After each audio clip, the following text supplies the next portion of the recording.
Matur nuwun. Assalamualaikum warahmatullahi wabarakatuh. Mohon izin berdiri ya.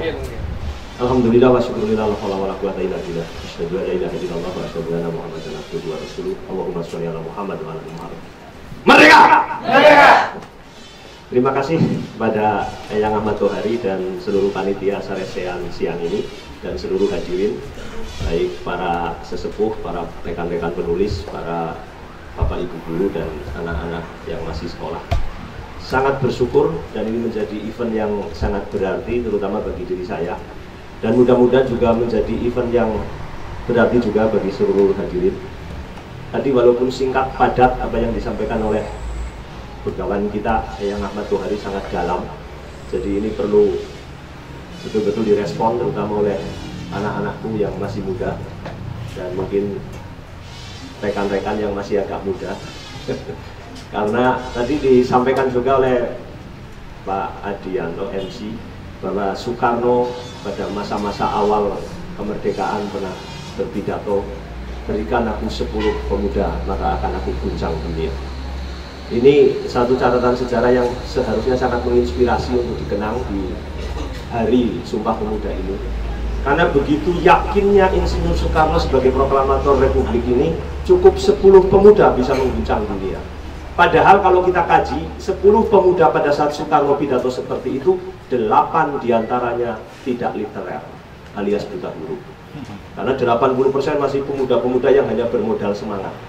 Nah yang menjadi persoalan seperti tadi yang dikutip oleh moderator, kalau satu peluru memecahkan satu batok kepala, sebuah paragraf tulisan mungkin bisa mengguncang dunia. Ini yang perlu menjadi inspirasi.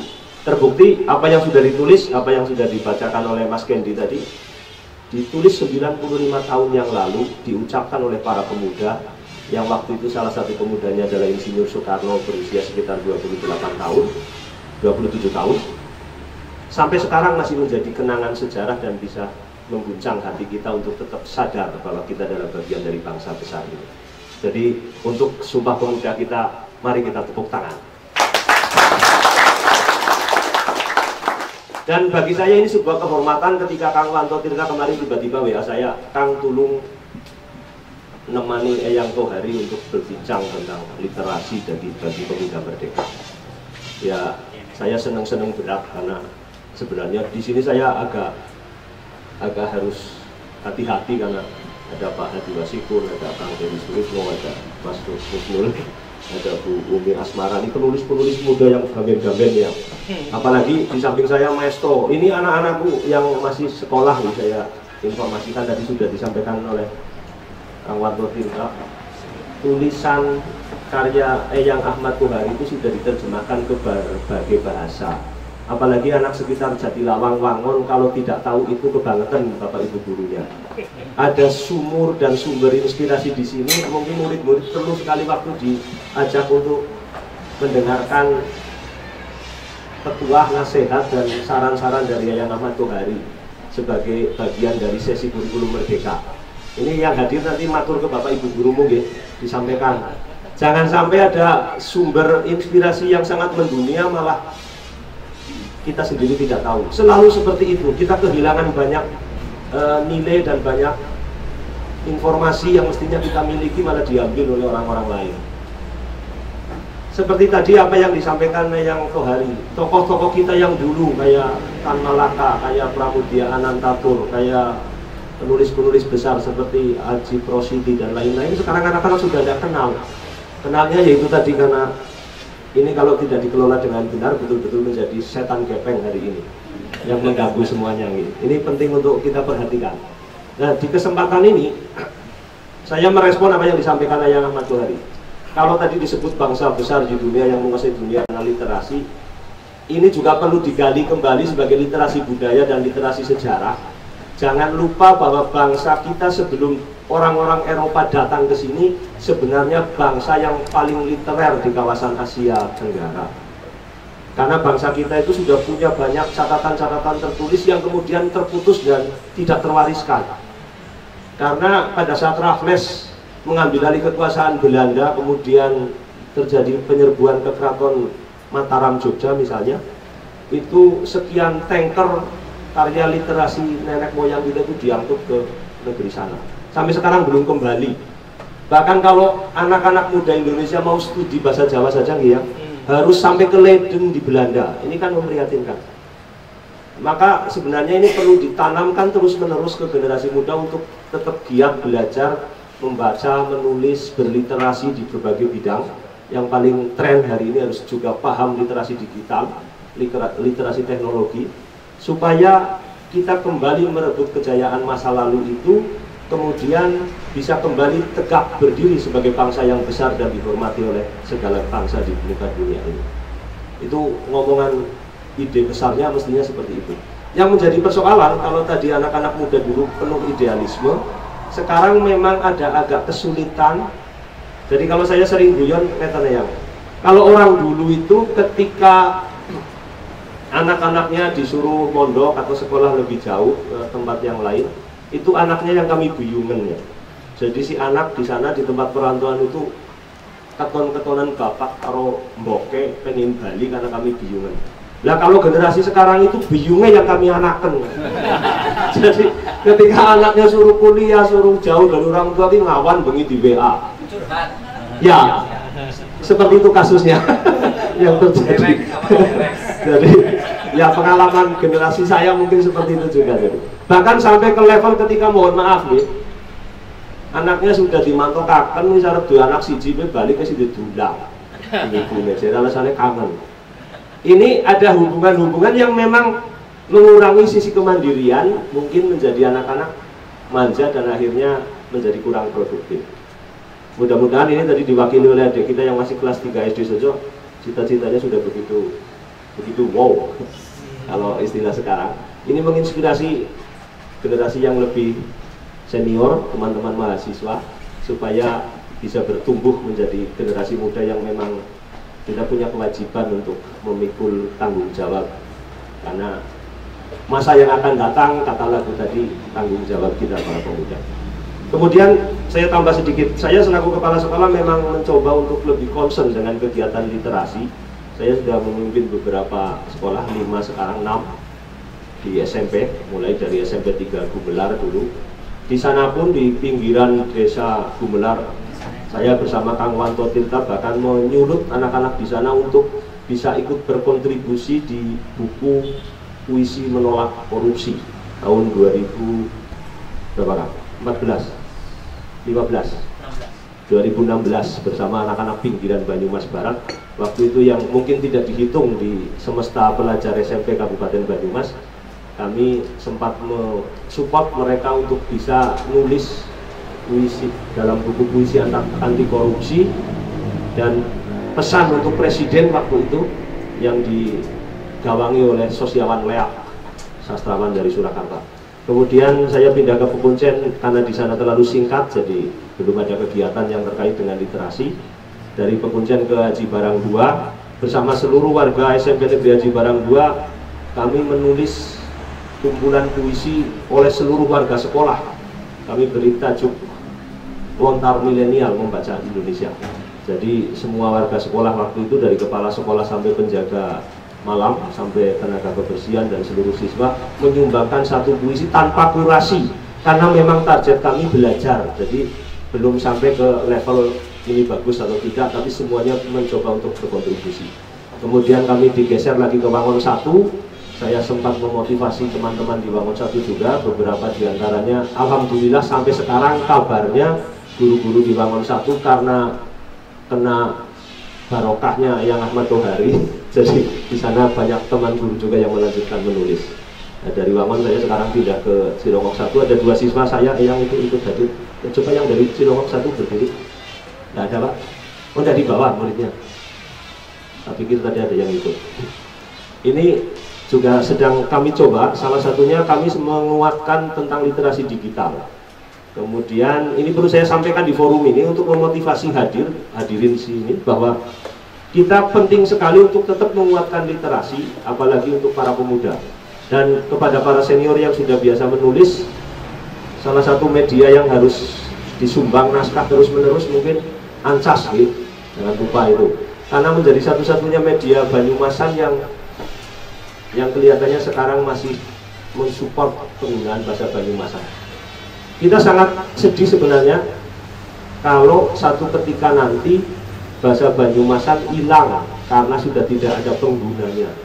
Beberapa bahasa di suku Indonesia yang sangat banyak ini konon menurut para peneliti dan pemerhati bahasa sudah punah karena penggunanya sudah tidak ada.